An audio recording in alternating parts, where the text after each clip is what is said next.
retreat and the buma after seemed very different. This was an extremely illuminating and enlightening retreat. Words cannot describe. It's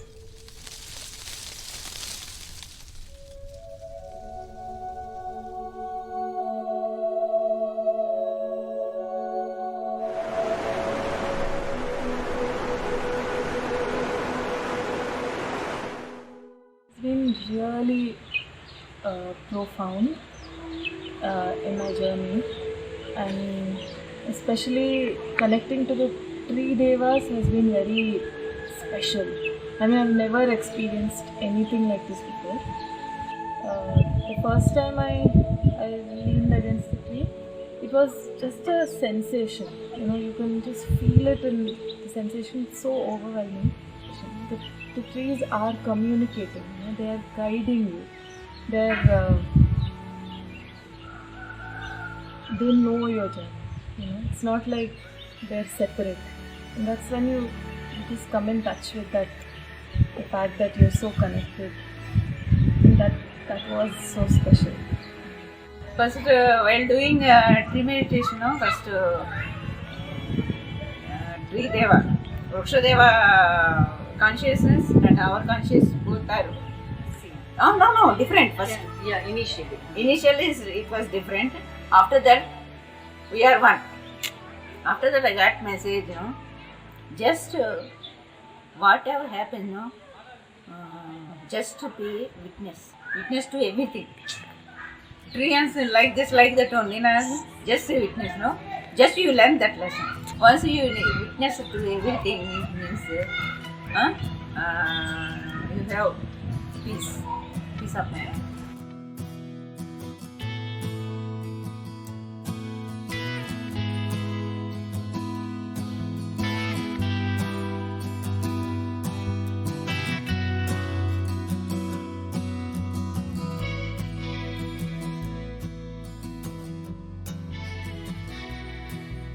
In Devas session with Dr. Srikanth and Neeraj, it's almost like, can we come back to normal and live life like a normal human being? It is so intense, expanding consciousness. I never knew you can actually do. I never knew it was possible and it was so easy. So I can't thank Janad Brahma with Srikanth and I think that was that separation, it was there. But after I went through the session, me and the universe and the creator, everything merged. Only oneness. All the Devic realm, it was just a knowledge before that it exists and they are there to help you. But this was an experience of that guidance and that unconditional love, where you forget your own shortcomings, you forget everything that the mind actually creates. We have really felt the Devas coming and blessing each one of us, raising our consciousness. It's such a beautiful experience and most memorable. Thank you so much, Shivani.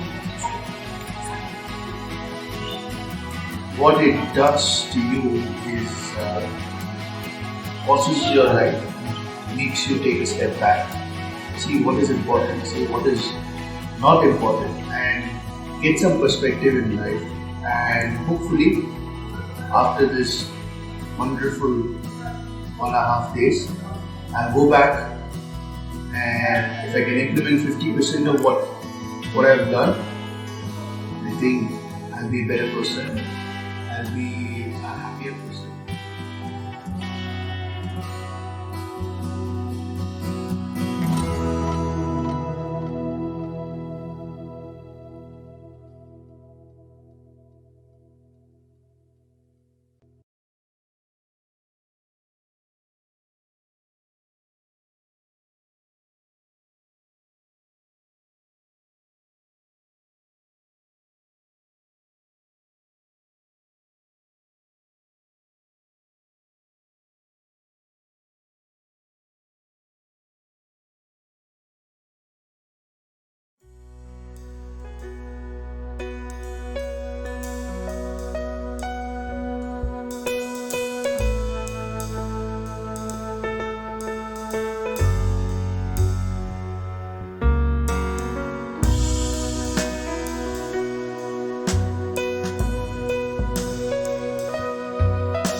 any session with Devas Unlimited exceeds expectations. This exceeded expectations like anything. I feel like there was a before and after to this. The buma before Nada Brahma retreat and the buma after seem very different. This was an extremely illuminating and enlightening retreat. Words cannot describe.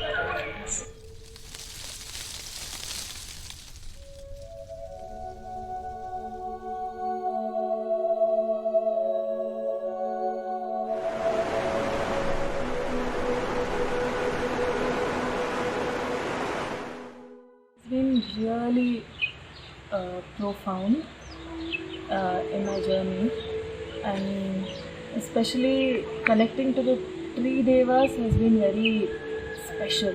I mean, I've never experienced anything like this before. The first time I leaned against the tree, it was just a sensation. You know, you can just feel it, and the sensation is so overwhelming. The trees are communicating. You know, they are guiding you. They know your journey. You know, it's not like they're separate. And that's when you just come in touch with that, the fact that you're so connected. And that was so special.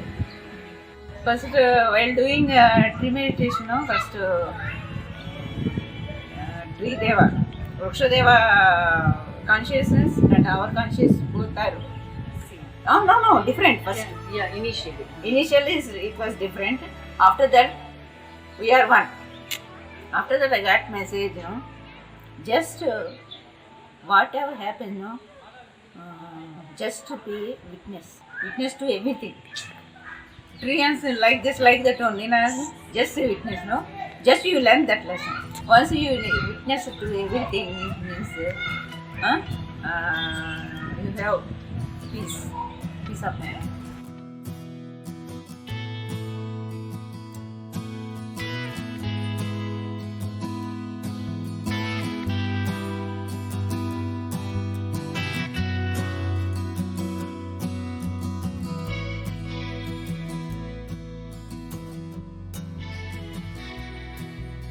And Devas session with Dr. Srikanth and Neeraj, it's almost like, can we come back to normal and live life like a normal human being? It is so intense, expanding consciousness. I never knew you can actually do. I never knew it was possible and it was so easy. So I can't thank them. The Nada Brahma with Srikanth and I think that was that separation. It was there, but after I went through the session, me and the universe and the creator, everything merged. Only oneness. all the Devic realm, it was just a knowledge before that it exists and they are there to help you. But this was it was an experience of that guidance and that unconditional love, where you forget your own shortcomings, you forget everything that the mind actually creates. We have really felt the Devas coming and blessing each one of us, raising our consciousness.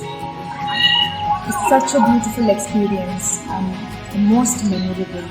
Thank you so much, Shivani. What it does to you is pauses your life, makes you take a step back, see what is important, see what is not important, and get some perspective in life. And hopefully, after this wonderful 1.5 days, I'll go back, and if I can implement 50% of what I've done, I think I'll be a better person. I'll be a happier person.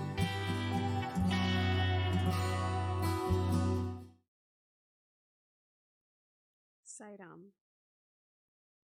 Let's begin this session by chanting 3 ohms together.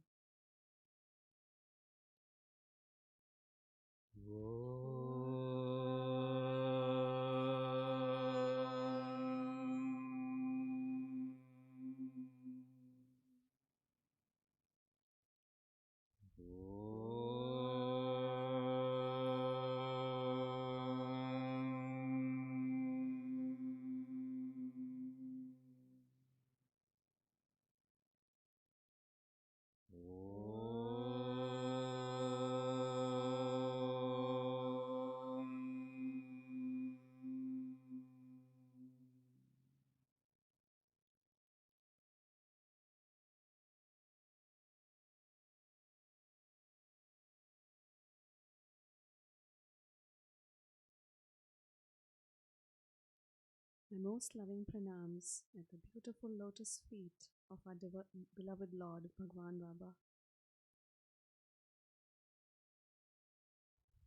Sai Ram, and welcome to Devas Unlimited. Welcome to our monthly meditation classes. So it's been some time since we've had these classes, and we're happy to start again. What we'll do is we'll have a series of short meditations, and we'll guide you through each meditation. We'll give you tips to help you with this process. Let me just see, for those of you who are here physically, how many of you practice meditation on a daily basis? Let's say regularly. How many of you make it part of your routine spiritual practice? Okay. So see, some hands are going up just a little bit only. Does that mean like yes or kind of? So, okay. So as you know from the 9-point code of conduct, daily meditation and prayer is the first of those, because it's this which puts us in touch with the inner side, with the Swami within. And that meditation, what we do, whether it's 10 minutes, 30 minutes, 1 hour, whatever it actually should continue all day long. The Swami says meditation is 24/7. It's not something that you just for that half hour. Meditation, the definition of meditation according to Swami is meditation is merging with God. And so when you have this meditation, when you are in a state of meditation, you should be one. You should be that you have become one with Swami. Either you are a part of God, that Swami is in you, that you are within God, and then finally that you are God. I am in the light is in me, and I am the light. That's the stages that you should progress. But to get there, you have to do some sadhana, no? One Swami said, see, Jesus went to the desert and did sadhana for 26 years. At least you people do some sadhana for a little time, no? So we have to do that sadhana, and meditation is one of the pillars of our spiritual practice. One of the reasons why we fail in our meditation is because of the waywardness of the mind, the fickleness of the mind. The mind wants to jump from place to place. Once we learn to settle the mind, there's another key reason why we don't move forward. And it's actually very simple. It's so obvious. It's because we're not able to become relaxed. Seems obvious, right? Those of you who do the cutting ties method know that the very first energy that we ask the higher consciousness or high C to ask us is relaxing energy. Unless we're completely relaxed, you won't be able to communicate with God. You won't be able to commune with God. Unless you're completely relaxed, you won't be able to meditate. You won't be able to access those higher states of consciousness. Unless you are completely relaxed, you won't be able to let go of your identification with the body. Unless you let go of this identification with the body, you will not know the truth. You can read about it, you can hear people talk about it, but because you've identified with the body, nothing will happen. You will come back again for another birth and another and another. To get there, you have to completely relax. So let's start this session with a simple meditation. Shivani will take us through it to help us to relax, because that's 50-60% of the work is just to get relaxed, and the rest will happen automatically after that. Just a few basic reminders about your meditation. So, those of you who are watching online, it'll be good if you can sit on your mat. If you have a meditation mat or a meditation blanket, it'll be good that you do that. Make sure you're always sitting with your back and neck straight. Okay, this allows the free flow of energy. Your hands can be either in the dhyana mudra like this, or you can simply keep your hands like this, the right hand on top of the left hand, and rest your hands in your lap. So anything, and let your breathing be very comfortable. Breathe in comfortably, breathe out comfortably. And it's good if you can do the deep breathing. That means as you breathe in, your stomach goes out, and as you breathe out, your stomach goes back in. Right? That's a very comfortable way of breathing. You're not expected to hold your breath. Okay. So go ahead, close your eyes. Take a deep breath and center yourselves.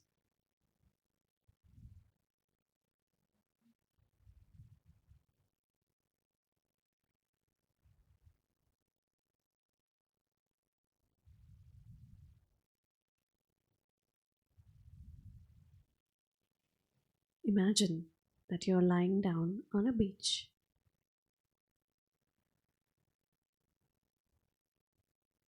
And just imagine a very big wave is coming right up to your shoulders and taking away all the stress, all the tiredness, all the frustrations.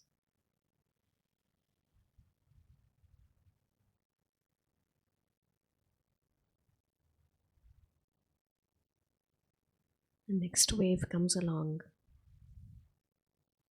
again right up to your shoulders and taking away all difficulties, problems, and the different mind games.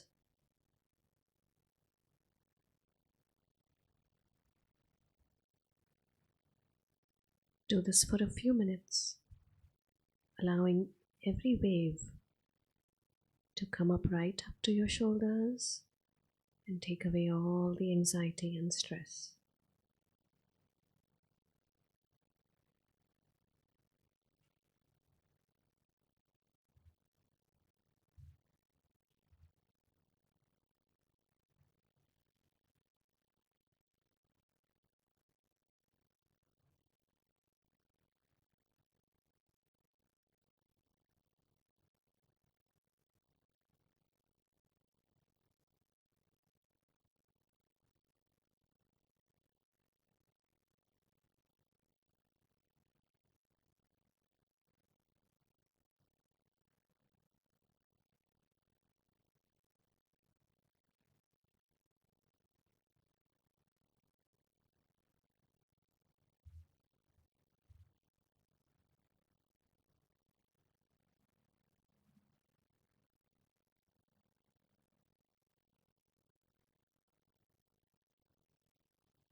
Just let go, let go, let go.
Slowly come back. Gently open your eyes.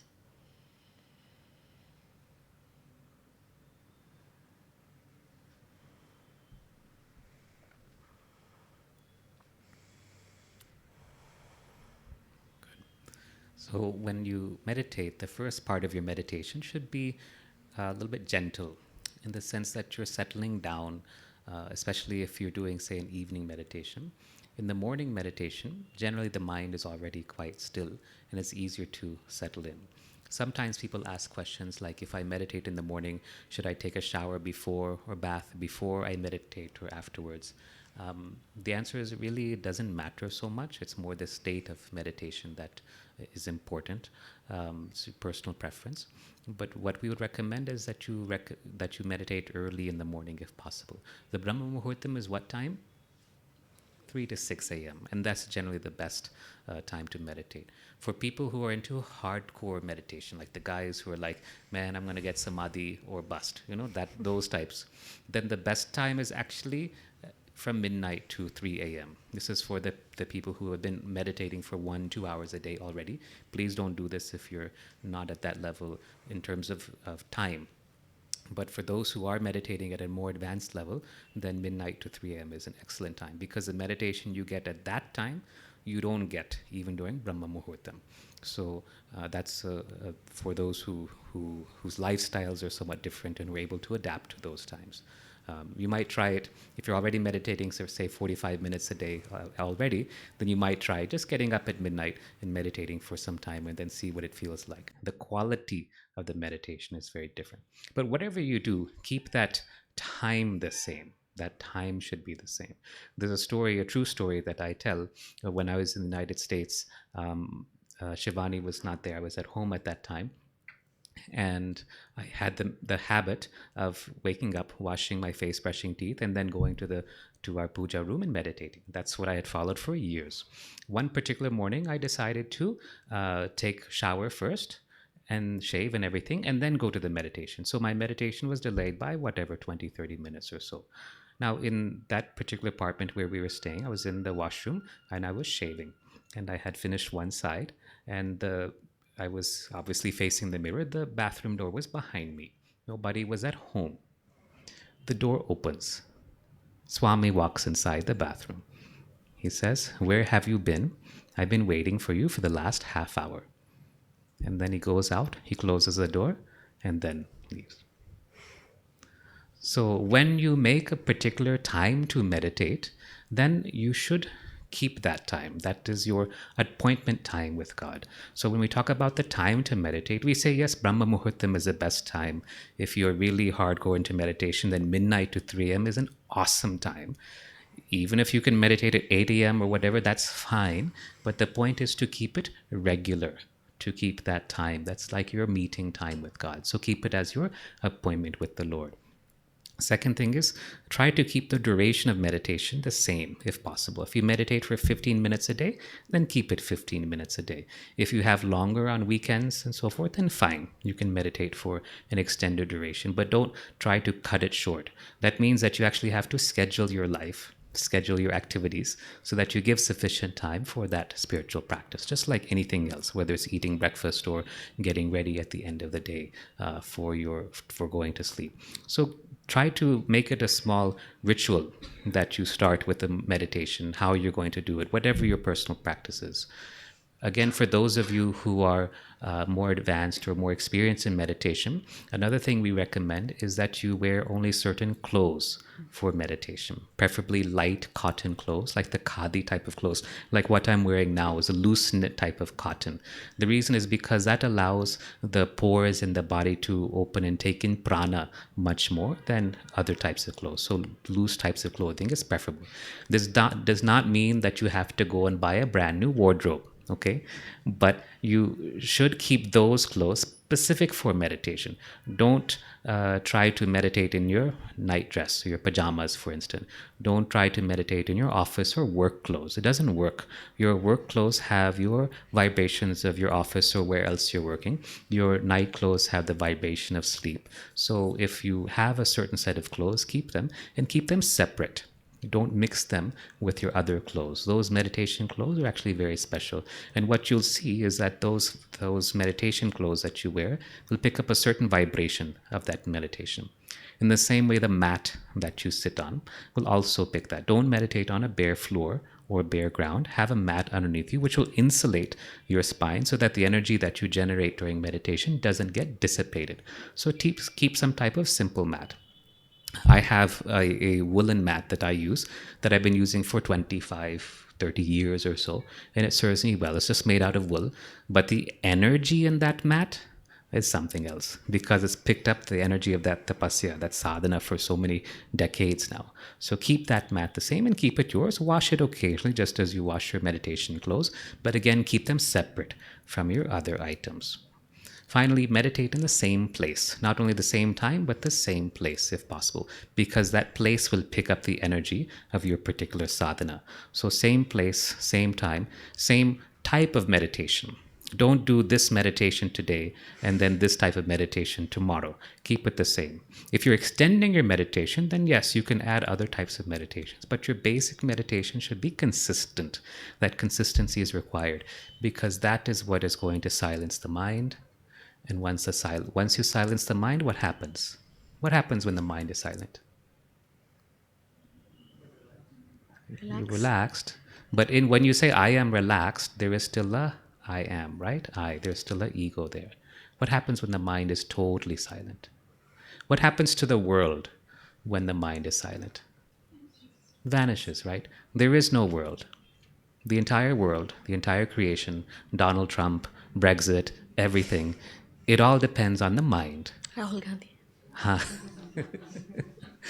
It all depends on the mind, which is good news. So the moment the mind is silent, the entire creation disappears. Creation depends only on the mind for existence. That's all. It's nothing more than a hologram, a simple projection. So, but to get there and to stay in that state of silence, these sort of rituals, I will wear these clothes, I will meditate in this particular place at this particular time for so much duration, I will meditate in this way. These small customs or acts or personal rituals are helpful to allow the mind to become silent. Don't become rigid in the rituals. If you have to travel, then travel. But during that time, you can try to go back into that meditative state as best you can based on where you are. You can adjust and compensate. Right? I would just like to ask all of you, what do you feel are the obstacles in your meditation? Physical relaxation. Physical relaxation? Mm-hmm. I don't feel relaxed. Like I keep moving my legs or hands. Use the mic. I keep moving, my legs twitch and my back is not straight for a longer period of time. Mm-hmm. So physically, also the breathing, I am not able to regulate the breathing. I see. Mm-hmm. Okay, we'll touch on that. Yeah. And other obstacles or challenges?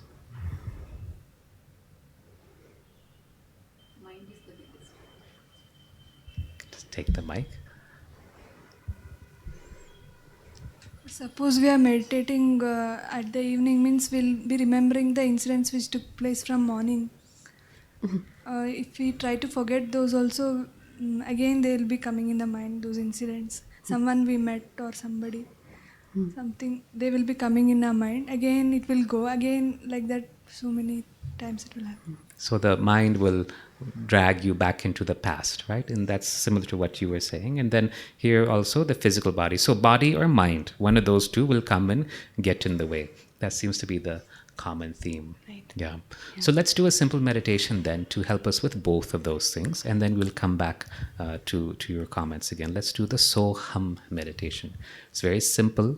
You've all heard this before, but it's worth doing because unless you do it regularly, you don't get the benefit. Soham, so and hum means I am that, right? Hum is I am.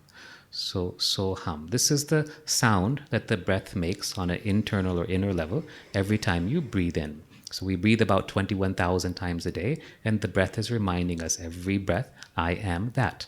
But because our mind is active, we're thinking about what happened during the day, or because our back is not able to be comfortable, or our knee is paining, or whatever, then we're not able to hear that sound, even in meditation. So in the Solham meditation, what we do is we actually practice, we internalize the sound. So we breathe in, so, and we exhale, hum. And this is the way that Swami had described it. It's a sing-song type of rhythm. So, with the inhalation, and then hum at the exhalation. When you do this, it entrains the breath, and where the breath goes, the mind will follow. So when you entrain or when you move the breath in a certain way, the mind will automatically follow. And there is a pause in between the so, that is the ascending or inhalation, and the hum. So if you breathe in for 1 second, you will pause for 1 second, and then you exhale for 1 second, or 1 count, or whatever. So this is the technique for the Solham meditation. The secret lies in that pause. Initially, you will get a pause in between. Right? You start with so, you pause, and then you exhale. After some time, once you settle down, then you'll get a pause after the hum. That pause after the hum will show you Brahma. You will see God if you're able to stay in that pause. It's just for a moment. It's just for a moment. But once you get that glimpse, what happens is that darshan of God, that darshan of the Lord, that vision of the Creator, it extends into the entire meditation. Okay, so you're starting, so pause, hum, and then so, pause, hum. Then you finally settle down, you start to relax, and then afterwards you get a little bit of gap. Don't force it in the beginning, just let it come naturally. After the hum, half second at first is enough. And then after a few more minutes, 1 second pause after the hum. Okay, this is a type of pranayama almost. And then in that pause, just go into silence. Just go completely into silence. Inhalation, you're just doing so. Exhalation, you're just doing hum. During the pause, rest in God. Just rest in God. And God will give you His darshan, because in that silence, that's all that exists. The world will disappear. All the things that happened in the past will disappear. The discomforts of the physical body will disappear. Okay? So we'll do this just a little bit, and then we'll stop, and then I'll give you some more points, and then we'll go back into it. So that's the pattern that we'll follow. Okay? So let's go ahead and sit straight again. Sit comfortably. Just observe your breathing. Is it shallow? Is it deep? Is it rapid? Is it slow? Is it measured? Allow your breath to settle down. Again, just relax.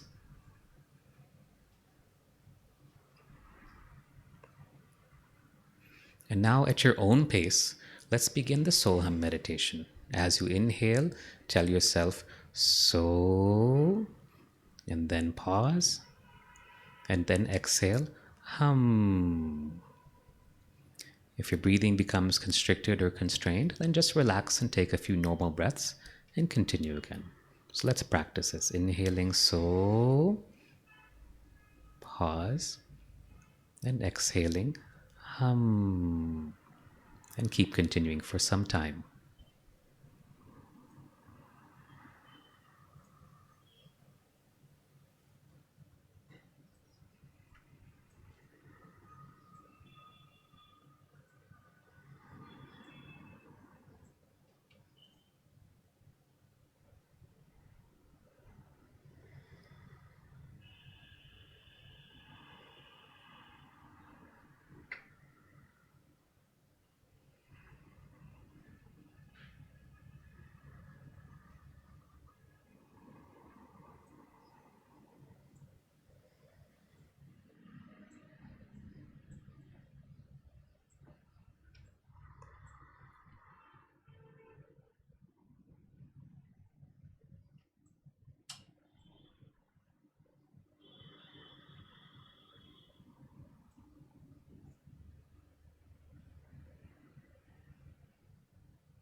Now, in the next stage, really focus on the silence during the pause. Continue breathing in so and exhaling hum, but really focus on the silence. Try to see what's there. Just observe.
And now in the third stage, slow down your breathing a bit more and see if you can add a pause after the hum. Maybe just half a second, maybe even a full second. Maybe just 3 or 4 breaths is sustainable, but see how you can go into that second pause and really enjoy that silence.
relax even more. Allow your mind to be relaxed. Your thoughts are relaxed. Your body is relaxed. Inhale, so enjoy the pause in between. Exhale, hum, and enjoy the pause in between.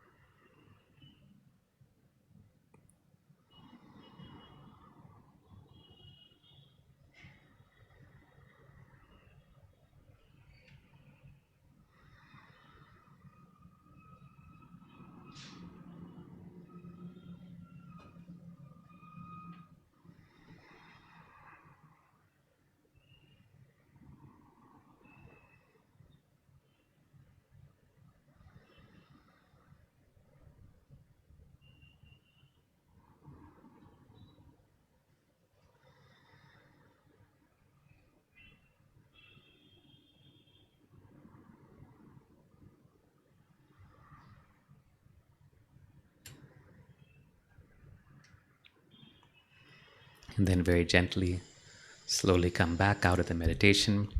You can wiggle your hands and fingers if you like.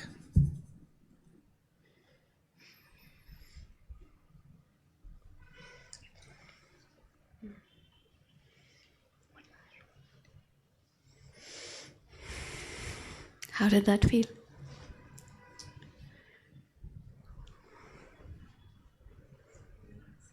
Relaxing. Did the thoughts from the day come back? No? Good. Was your back okay? A simple tip for back, to support your back, is to take a towel or a small cushion and place it under your hip bones, your sit bones, so that your pelvis is elevated just slightly. You don't sit flat, but just slightly. You can even take a small pillow and keep it underneath your hip bones. Don't sit because what happens when you sit flat on the ground is that there's additional weight placed on the lower spine. Whereas if you're sitting with your pelvis just slightly, this is for those of you sitting on the floor, then you can do that.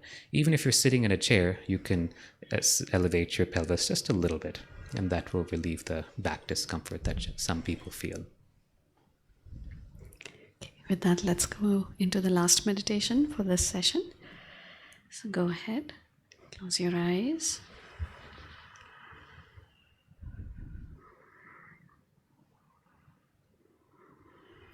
Now take your attention to your heart and imagine that in the center of your chest there is a flower, a beautiful pink colored flower.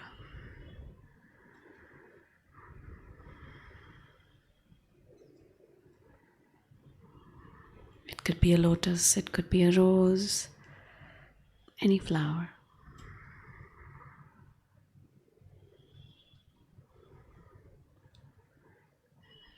Check to see if the heart is open, closed, or half open.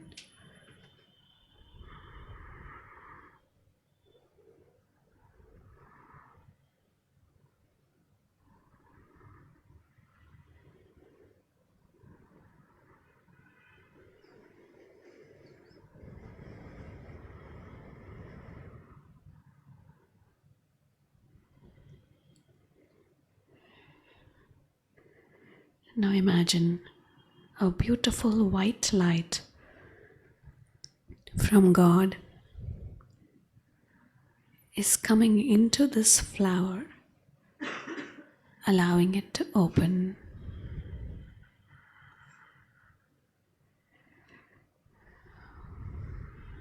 Keep taking deep breaths as you're allowing this flower to blossom.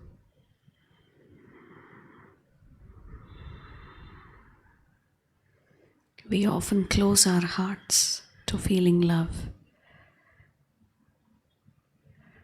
We close our hearts when we have difficult experiences. We don't allow ourselves to feel love, the pure, unconditional love.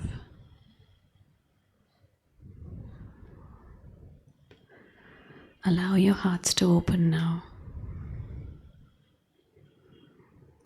See each petal of this flower unfurling,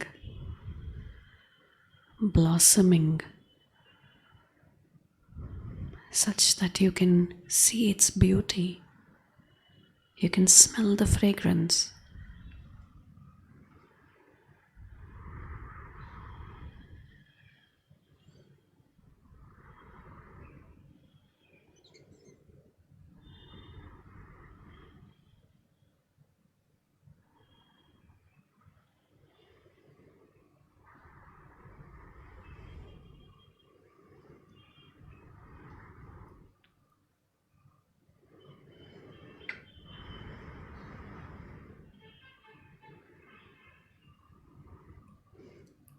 Know that it's safe for you to love.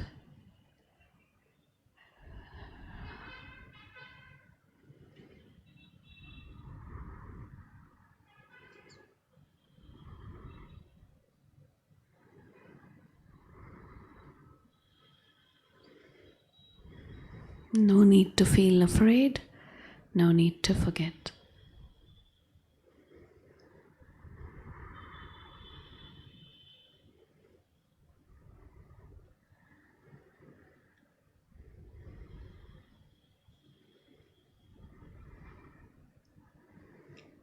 Feel the white light from God's hand.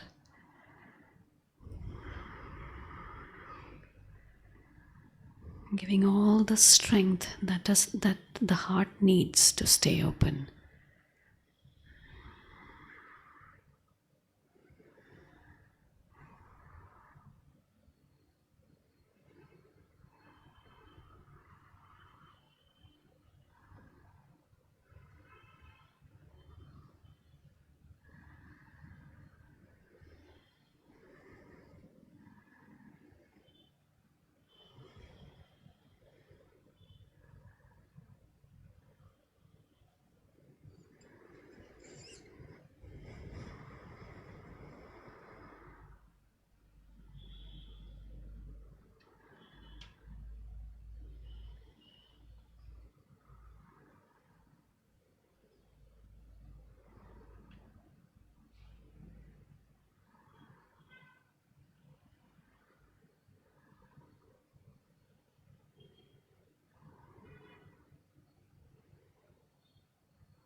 Let's give our thanks to Swami for this opportunity to meditate, for this opportunity to open our hearts and come back.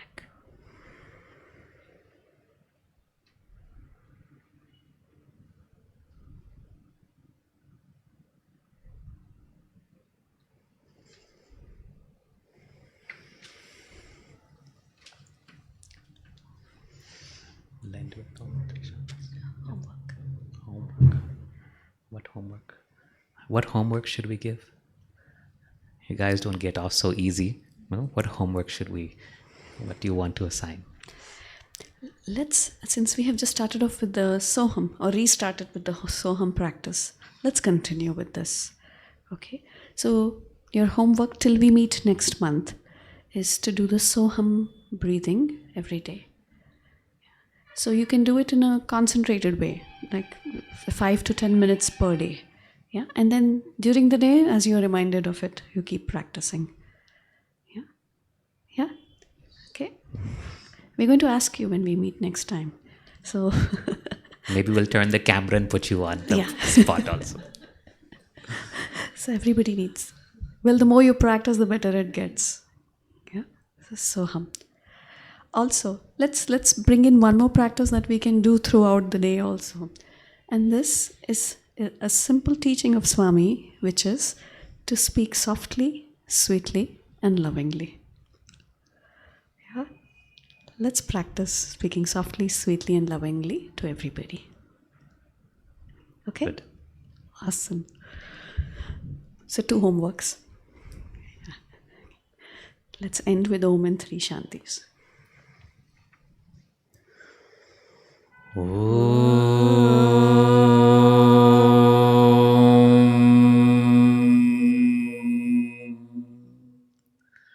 Shanti, Shanti, Shanti. Samastaloka Sukhiro Bhavantu. Samastaloka Sukhino Bhavantu. Samastaloka Sukhino Bhavantu. Om Shanti, Shanti, Shanti.